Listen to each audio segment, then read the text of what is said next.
When the aging bones of Homo erectus no longer retain their winter heat, it's as if many of us look up to the sky in search of a formation to join that's pointed south. And that's where this call sings to us to leave the final month of winter where fleece is shed like an old skin and sunlight is once again allowed on bare legs and sandaled feet.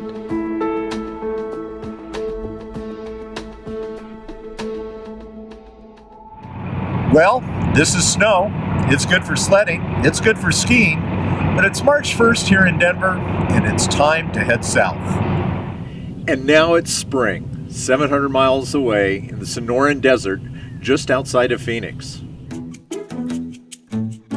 We're hiking near Fountain Valley, and from miles away you can see the hourly jet of water that pushes upwards 500 feet from the town center.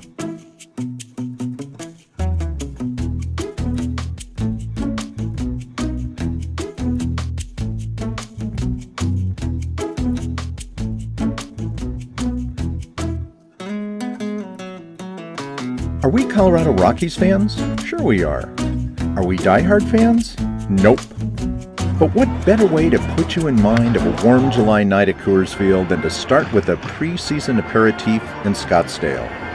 Dude, your camouflage is not working. Did you forget to look in the mirror? You could have saw yourself. The Salt River Fields are a sparkling new complex shared by the Rockies and the Arizona Diamondbacks. The stadium can hold 12,000 fans with 7,000 seats and 4,000 spots on the lawn. It's as polished and as well organized and commercialized as a big league ballpark, but with two very evident differences. The first is that it's intimate, and the second, well, if you think baseball is a pretty laid-back sport, the spring training vibe is like a beach party under palms and cactus. It's about a 12 on the mellometer. The shock, and I mean the shock of the entire trip, was the discovery of the MIM. That's short for Musical Instrument Museum. This $250 million architectural gem sprung from a dream Bob Ulrich, the former CEO of Target, had. Ulrich's checkbook jump-started this amazing idea to scour the globe and bring back instruments with both their audio and video recordings from all corners of the planet. The building itself ranks with some of the finest museum architecture in the world, with the exquisite use of desert sandstone. Now, we hadn't planned to spend 7 hours at the museum, but we were awfully glad we did. You get a pair of headsets to plug into a wireless receiver.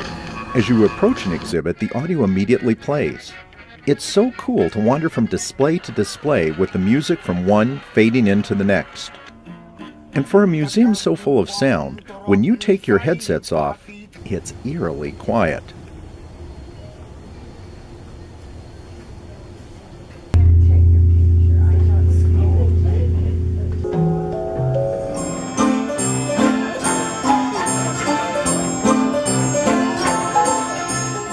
On the first floor, music comes alive with old mechanical devices.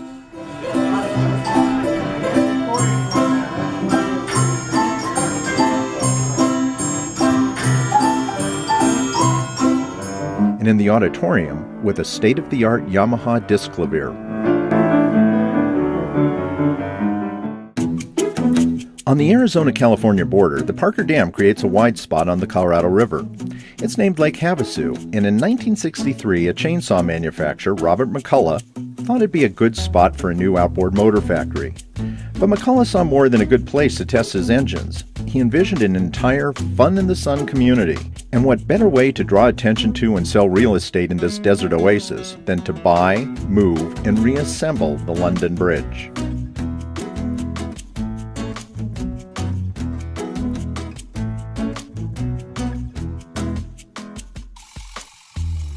Pushing ever deeper into the center of Sun Country, we arrived at the Coachella Valley, which is home to Palm Springs, Palm Desert, and a chain of other valley towns that have grown together to form a stretched-out community of over 600,000 people. Base camp was at the Emerald Desert RV Resort, which, for nearly 2 weeks, would be our jumping-off point for new adventures.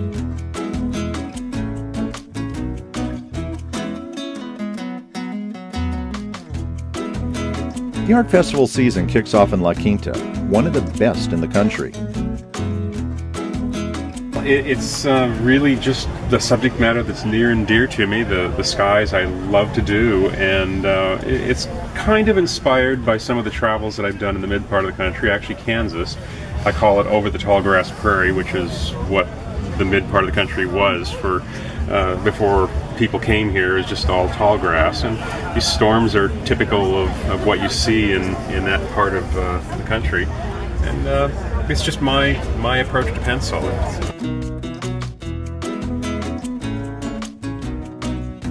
It took us about 45 minutes to ride our bikes from Emerald Desert over to the Living Desert Museum.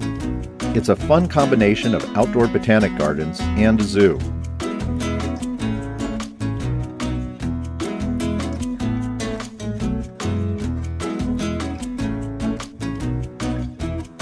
And here's a bird's eye view of the Coachella Valley heading south over the Salton Sea. Flight scene with Phil Friedman is always fun.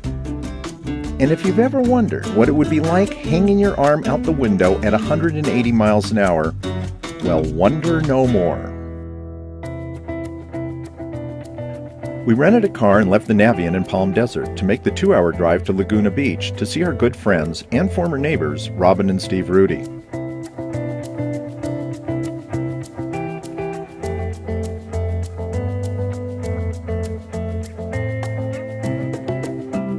The California hillsides are magnets for development, but also for brutal wildfires. Every now and then you encounter a vacant lot where a home once stood.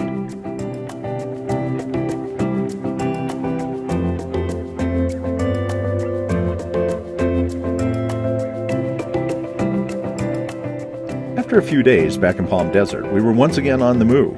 This time it was to the other side of the San Jacinto Mountains and Golden Village Palms RV Resort in Hemet. This is California's largest RV resort, and it can accommodate 1,000 RVs. It's very popular with Canadian snowbirds who happily winter here. It was our good fortune to parachute into the heart of the snowbird nesting grounds on the day of their annual Academy Awards night. It was a big end-of-the-season celebration complete with red carpet and celebrity impersonators.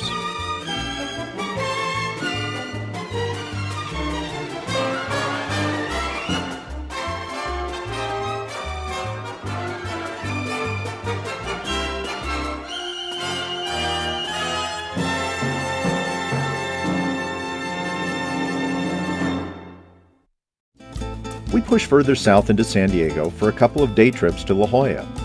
At Sunland San Diego RV Resort, we took advantage of the private gate that opened up to the trolley station. The trolley is San Diego's quaint name for light rail.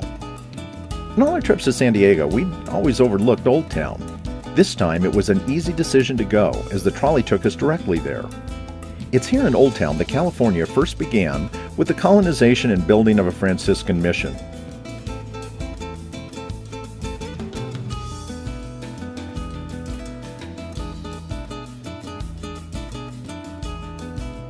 Today it's a fun mashup of history, shopping, lots of Mexican restaurants, and some very happy plants.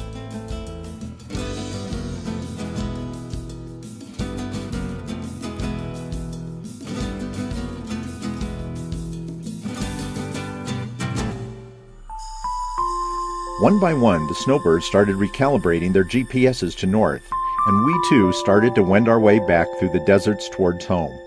We landed in St. George, Utah, the gateway to Zion National Park.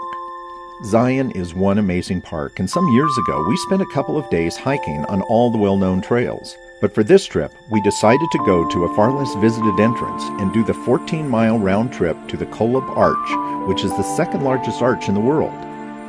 We ended up adding an extra mile to the hike as we missed the arch turnoff and, after crossing a stream twice, had to backtrack. More than anything, we'd like you to be appreciative of the effort we went to so you could see the arch.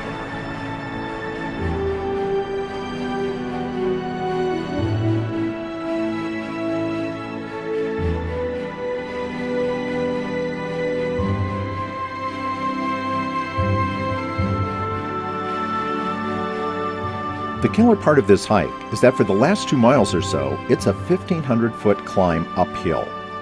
But as our fast pace of the morning slowed down in the afternoon, what kept us moving forward was a big reward back at the trailhead, the Navion. It was awesome to have a hot shower, fresh clothes, and a fully stocked fridge waiting for us.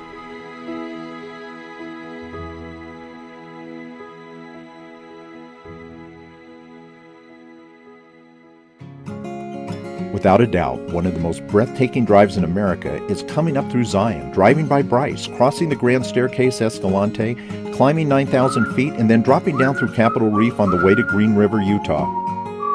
And sitting up high through the wide expanse of a motorhome window is the best seat in the house.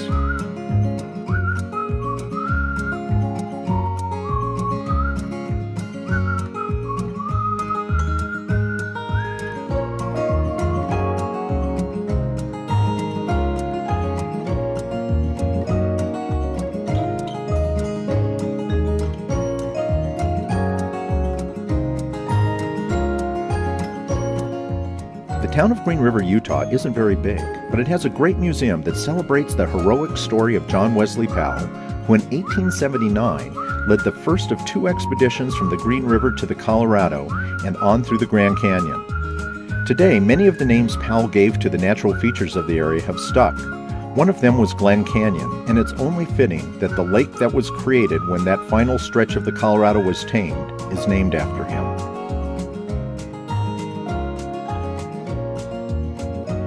At this point, our Snowbird homing sense recognized the well-traveled lanes of I-70 through western Colorado.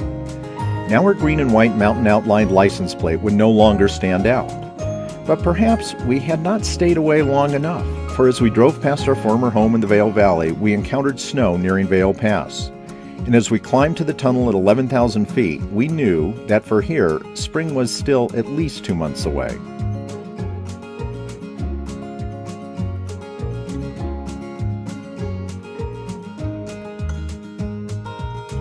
Ahead was home in downtown Denver. Our month-long Snowbird flight was over. We knew there might be a snowstorm or two left in the coming weeks, but our batteries were now at full charge, and it wouldn't be long before we could once again put on our Snowbird suits of shorts, t-shirts, and sandals.